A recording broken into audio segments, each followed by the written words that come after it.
Hello everyone. तो आज हम इस वीडियो में डिस्कस करेंगे generation of am signal. Am signal generate करने के दो मेथड होते हैं, square law modulator and switching modulator. तो हम पढ़ेंगे स्क्वायर लॉ मॉड्यूलेटर।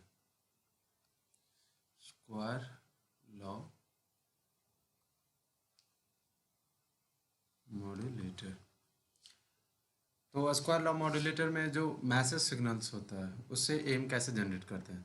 तो पहले क्या करते हैं, मैसेज सिग्नल्स को ऐड करते हैं कैरियर सिग्नल्स के साथ। कैरियर सिग्नल्स क्या होता है, C T equal to A C cos omega C T. तो जो ऐड होके आता है तो वो क्या होगा, M T plus C T. उसे एज ए इनपुट यूज करते हैं हम क्या, नॉन लीनियर डिवाइस के लिए।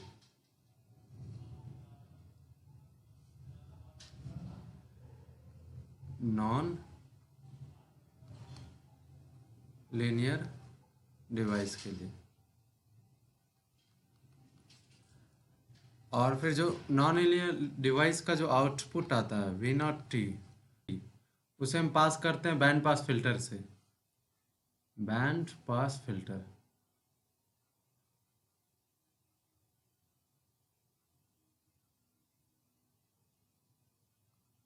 तो बैंड पास फिल्टर का काम होता है कि जिसके अबाउट ये सेंटर्ड होगा उसे एज इट इज रहने देगा, और बाकी फ्रीक्वेंसी स्पेक्ट्रम को क्या करेगा, रिमूव कर देगा। ये सेंटर्ड होता है एफ सी के अबाउट। एंड बैंडविड्थ की बात करूँ तो 2 FM। ये आपको गिवन होगा कि ये किसके अबाउट सेंटर्ड है एंड इसकी बैंडविड्थ कितनी है, और इसके जो आउटपुट आएंगे वही हमारा क्या होगा, ए एम सिग्नल होंगे। तो वी आई टी क्या है, M T plus C T. C T क्या है, A C cos omega C T. अब अगर हम characteristics of non linear device की बात करें, characteristics of non linear device.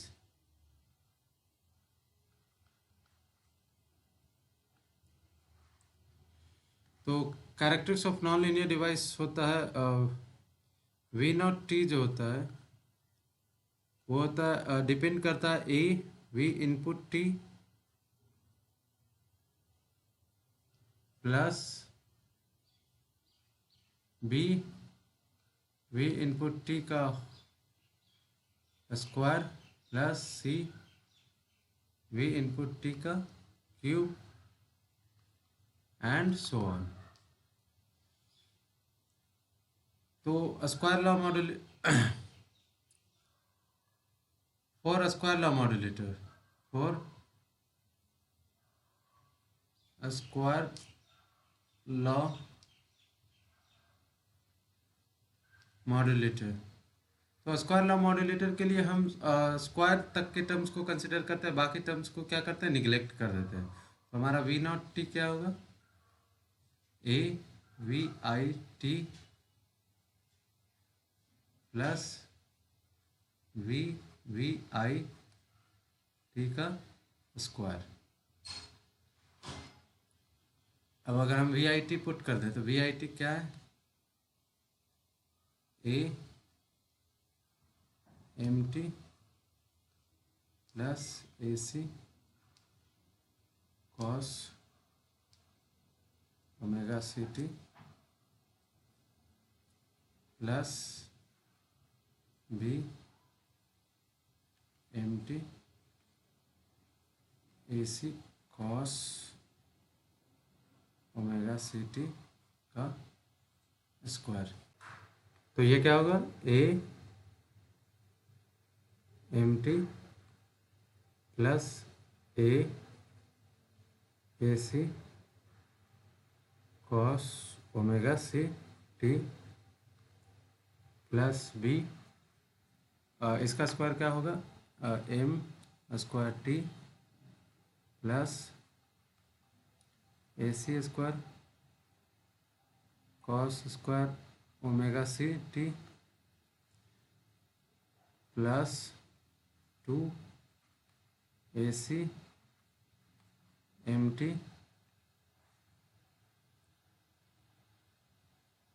Cos omega C T, ये होगा। अब अगर हम cos square omega C T को क्या लिख सकते हैं, 1+2 cos omega C T by 2, तो इसे क्या लिख सकते हैं हम,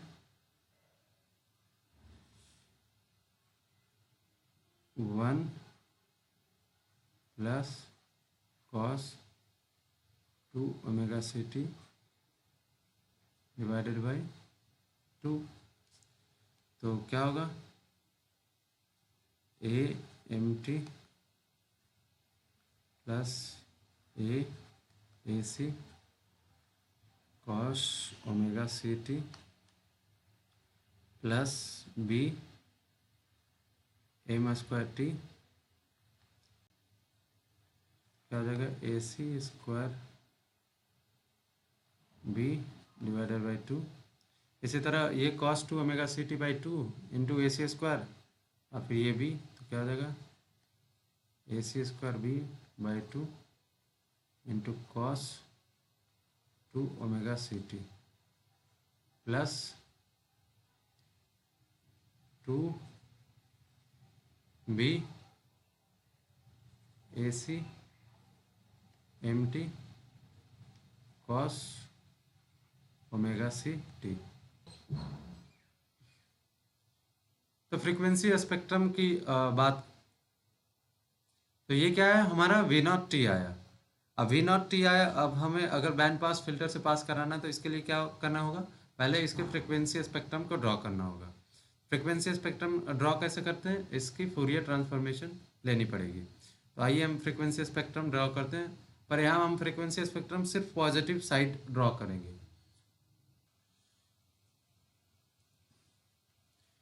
तो अगर हम फ्रीक्वेंसी स्पेक्ट्रम ड्रॉ करना चाहते हैं पॉजिटिव साइड पे, तो सबसे पहले हम नंबरिंग कर लेते हैं। ये हमारा क्या हो गया, पार्ट 1, ये पार्ट 2, ये 3, ये 4, ये 5th और ये 6। फ्रीक्वेंसी स्पेक्ट्रम ड्रॉ करना चाहते हैं तो फर्स्ट पार्ट की अगर फ्रीक्वेंसी स्पेक्ट्रम ड्रॉ करना चाहते हैं तो फूरियर लेंगे।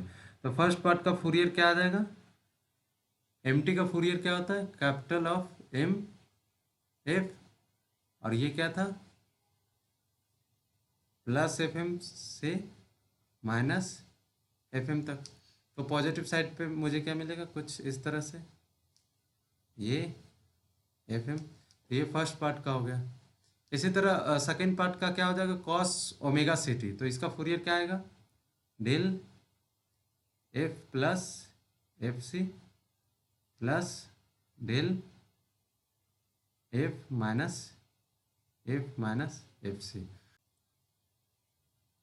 तो इसका फूरियर ट्रांसफॉर्मेशन क्या हो जाएगा, प्लस माइनस FC पे क्या देगा, इम्पल्स देगा, तो FC पे एक इम्पल्स जनरेट होगा। इसी तरह अगर थर्ड पार्ट की बात करो तो M स्क्वायर टी, तो M स्क्वायर टी हमने फूरियर ट्रांसफॉर्मेशन में पढ़ा था कि M स्क्वायर टी का फूरियर कैसे निकालते हैं, तो कॉन्वोल्यूशन लेते हैं MT, कॉन्वोल्यूशन MT। अगर इसकी फ्रीक्वेंसी FM है, इसकी फ्रीक्वेंसी FM है, तो ओवरऑल M स्क्वायर टी का फूरियर का फ्रीक्वेंसी क्या आएगा, 2FM। तो ये स्पेक्ट्रम 2FM पे ड्रॉ होगी, 2FM। ये हमारा थर्ड था, ये क्या था, सेकेंड था। फोर्थ पार्ट की बात करें तो फोर्थ पार्ट कांस्टेंट है, और कांस्टेंट का फूरियर क्या होता है, 1 का फूरियर क्या होता है, डेल F, और डेल F का मतलब क्या होता है कि जीरो पे वो क्या ऑरिजिन पे क्या देगा इम्पल्स देगा, तो ये इम्पल्स, तो ये हमारा फोर्थ पार्ट हो गया। अब इसी तरह फिफ्थ पार्ट की बात करें तो फिफ्थ पार्ट में क्या हो जाएगा, cos 2 ओमेगा सी टी। अब यहाँ cos ओमेगा सी टी का था, अब 2 ओमेगा सी टी में क्या फर्क पड़ेगा, यहाँ FC की जगह 2FC और माइनस 2FC, तो प्लस माइनस 2FC पे इम्पल्स मिल जाएगा, तो पॉजिटिव साइड पे 2FC पे एक इम्पल्स आएगा। इसी तरह लास्ट वाला MT cos omega C T, cos omega C T का तो ये था, और एम टी का क्या मल्टीप्लाई हो जाएगा इसमें, M F, capital M F, और ये फिर मल्टीप्लाई होगा तो M F plus F C आएगा, plus capital M F minus F C. That means क्या होगा, प्लस माइनस एफ सी पे हमारा जो एम एफ है वो क्या हो जाएगा, शिफ्ट हो जाएगा। तो पॉजिटिव साइड पे देखें तो प्लस एफ सी पे शिफ्ट हो गया। तो ये एफ सी था, ये हमारा एफ एम था, तो ये क्या हो जाएगा, F C plus F M, और ये क्या हो जाएगा, F C minus F M. तो ये हमारी क्या आ गई, फ्रीक्वेंसी स्पेक्ट्रम आ गई। ये हमारा 6 पार्ट है और ये आया था 5th पार्ट का। तो ये सारे जो स्पेक्ट्रम हमने ड्रॉ किए हैं, अब इसको हमें किससे पास कराना है, बैंड पास फिल्टर से पास कराना है। तो आइए इसको बैंड पास फिल्टर से पास कराते हैं। तो बैंड पास फिल्टर का सेंटर्ड क्या था, वो सेंटर्ड था एफ सी के अबाउट, तो एफ सी के अबाउट सेंटर्ड था। और उसका बैंडविड्थ की बात करो तो बैंडविड्थ कितना था, 2 FM। तो बैंड पास फिल्टर कहीं यहाँ इस तरह से आएगा। और हमने बताया था कि बैंड पास फिल्टर का काम क्या होता है कि जो जिसके अबाउट सेंटर्ड है उतने बैंडविड्थ का वो एज इट इज रहने देगा स्पेक्ट्रम, और बाकी स्पेक्ट्रम को वो क्या करेगा, कैंसल आउट कर देगा।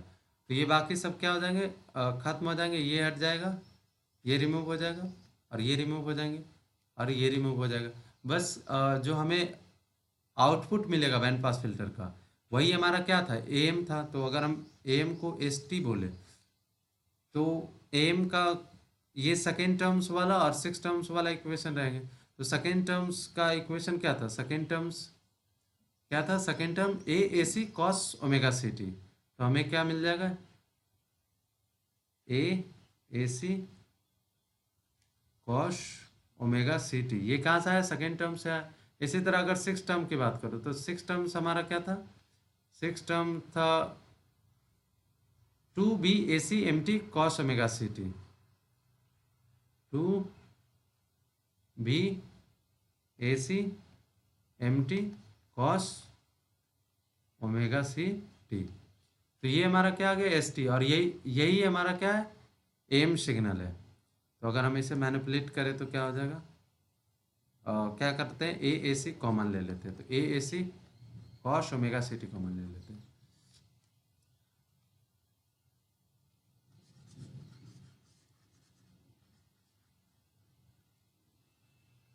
तो A C cos omega C T common ले लेते हैं। तो यहाँ क्या बच जाएगा,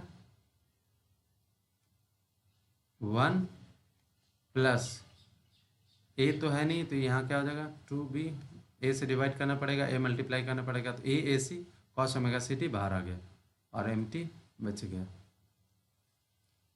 तो इसे अगर रीअरेंज करें तो ये क्या हो जाएगा, A C 1 plus 2b by A M T cos omega C T. अब अगर हम जो जनरल एम सिग्नल्स की बात करें तो एम सिग्नल्स का जनरल एक्सप्रेशन क्या था, A C general 1 plus K A M T cos omega C T. ये हम जनरल एक्सप्रेशन यूज करते थे एम के लिए। तो ए सी जनरल क्या हो गया हमारा, अगर कंपेयर करें तो क्या हो गया, ए सी। इसी तरह के की बात करो तो के क्या आया, 2b बाई ए। अब अगर विदाउट डिस्टॉर्शन की बात करूं कि डिस्टॉर्शन नहीं आए, विदाउट डिस्टॉर्शन की बात करूं तो डिस्टॉर्शन अभी क्या है, डिस्टॉर्शन नहीं है। लेकिन ऐसा भी तो हो सकता है कि 2 FM क्या हो, F C minus F M से क्या हो जाए, बड़ी हो जाए। तो 2 FM अगर F C minus F M से बड़ी हो जाएगी तो क्या होगा, कुछ इस तरह से। तो ये क्या होगा, डिस्टॉर्टेड हो जाएगा। तो ये जो हमारा एम सिग्नल जनरेट हुआ है वो क्या होगा, डिस्टॉर्टेड आएगा, तो उसमें डिस्टॉर्शन होगा। तो उससे बचने के लिए हम, तो F C minus F M क्या हो जाए, ग्रेटर देन और इक्वल टू क्या हो जाए, 2 FM। तो यहाँ से एफ सी का कंडीशन क्या है, एफ सी जो होना चाहिए 3 टाइम्स ऑफ एफ एम। तो अगर डिस्टॉर्शन हमें नहीं चाहिए तो हमारा जो कैरियर फ्रिक्वेंसी है वो 3 टाइम्स ऑफ मैसेज फ्रिक्वेंसी के बराबर होनी चाहिए। तो अगर हम स्क्वायर लॉ मॉड्यूलेटर को समराइज करें तो क्या था, मैसेज सिग्नल्स हम लेते हैं, उसे कैरियर्स के साथ ऐड करते हैं, और जो आउटपुट आता है उसे उसे एज अ इनपुट हम नॉन लीनियर डिवाइस के लिए यूज करते हैं। और वो नॉन लीनियर डिवाइस क्या करता है, उसके कैरेक्टरिस्टिक्स में स्क्वायर तक के टर्म्स को कंसीडर करते हैं, बाकी टर्म्स को निगलेक्ट करते हैं। फिर जो फ्रीक्वेंसी स्पेक्ट्रम आती है उसको हम बैंड पास फिल्टर से पास कराते हैं। बैंड पास फिल्टर का काम क्या होता है कि बैंड पास फिल्टर ये जो है एफ सी के अबाउट सेंटर था, तो F C minus F M और F C plus F M ये कितना 2 FM की बैंडविड्थ की स्पेक्ट्रम को एज इट इज रहने देगा, और बाकी स्पेक्ट्रम्स को क्या कर देगा, रिमूव कर देगा। तो उसके बाद जो हमें ये जो बचे हुए जो as it is band pass filter छोड़ा है वो हमारा क्या हो जाएगा, उसके आउटपुट ही हमें क्या है, एम सिग्नल है। तो इस तरह से हम एम सिग्नल को जनरेट करते हैं मैसेज सिग्नल से।